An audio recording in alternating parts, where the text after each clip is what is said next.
একাই কি নামাজ আদায় করবে যেই ব্যক্তি, ওই ব্যক্তির চাইতে যারা জামাতের সাথে নামাজ আদায় করে তাদেরকে আল্লাহ 27 গুণ বেশি সওয়াব দিয়ে দেয়। কয় গুণ বেশি সওয়াব দেয়? 27 গুণ।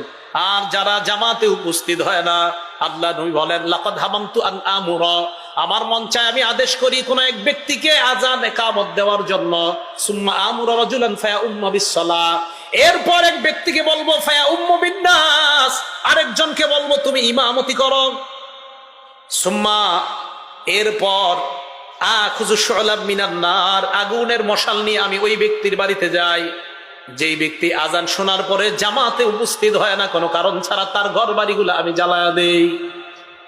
এই কথাটা এই যুগে এইভাবে অনুধাবন করবেন, ছি ছি ছি, আমি একজন মুসলমান, আজান শোনার পরেও আমি সুস্থ মানুষ মসজিদে যাই না। নবী বেঁচে থাকলে আমার ঘরটা পুরাই দিতে চাইছে। নবী বলেন 2 কারণে তাদের ঘর আমি পুরাই না। এক, ঘর